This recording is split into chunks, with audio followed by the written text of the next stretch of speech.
On a comme ça notre facteur qui est la compétence, ok? Parce que là où beaucoup commettent l'erreur, c'est de choisir les personnes qui ont la même compétence que eux. Ok, je suis très bon en stratégie d'affaires, je cherche quelqu'un qui est bon comme moi parce qu'on s'entend bien, on a le même langage. En fait, on a créé un double de soi, en fait. On se met ensemble, on a les mêmes connaissances, mais après, on a les mêmes lacunes.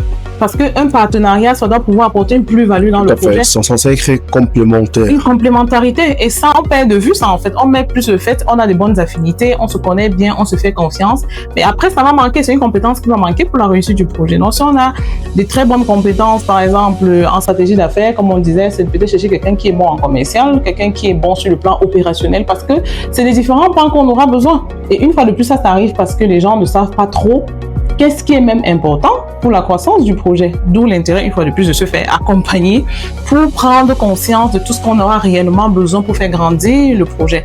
On a aussi le détail, par exemple, la formalisation. Il y a des gens qui n'aiment pas formaliser. Parce que pour prendre quelqu'un dans un projet, il faut qu'il soit en paix avec le fait qu'on veut formaliser le projet, de rendre le projet officiel, de donner un statut au projet. Il y a des gens qui aiment bien travailler, mais dans l'ombre, en fait. Qui aiment travailler dans l'informel. Non, je ne veux pas qu'on aille chez un notaire et tout. Non, ça n'a pas de sens de se lancer avec des personnes pareilles. Parce que tôt ou tard, ça va poser problème. Oui. Du moment où on est nombreux, à un moment donné, il faut qu'il y ait une certaine clarté sur le rôle de chacun, sur les apports de chacun, sur les résultats attendus, le partage du dividende. Ça doit être clair. OK? De regarder quel est le comportement de la personne vis-à-vis de l'argent. Est-ce que c'est quelqu'un qui rembourse ses dettes? Parce qu'on a ça aussi dans les projets. Cette mentalité a détruit tellement de projets. Des gens comme ça qui ont dans le projet, qui vont prendre l'argent du projet et utiliser à d'autres fins. Ou bien qui vont prendre l'argent des ventes et utiliser à d'autres fins. Donc, il faut bien faire quand même une certaine enquête de moralité. C'est vrai qu'entre amis, c'est quand même difficile de vouloir le faire, mais il faut bien se dire qu'on parle de business, hein, il n'y a pas d'amis. Parce que sinon, il n'y aura jamais de rentabilité. C'est à ce niveau qu'on doit pouvoir arriver si on se dit qu'on veut créer quelque chose de solide.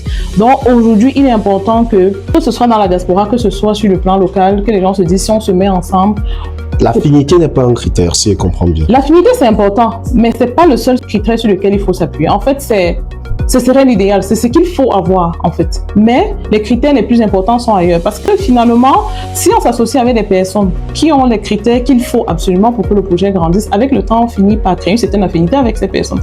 Parce qu'on se rend compte que le fait de travailler ensemble nous grandit. Donc, on a envie de garder cette relation-là. Par contre, si on part du principe qu'on va suivre l'affinité et qu'après, on se rend compte qu'il y a des manquements, finalement, on se sépare. Parce que sinon, à la fin, on se retrouve avec le capital qui est gaspillé, avec des malentendus, avec des disputes, avec des séparations. Finalement, le projet lui-même n'a pas été réalisé et c'est dommage, en fait.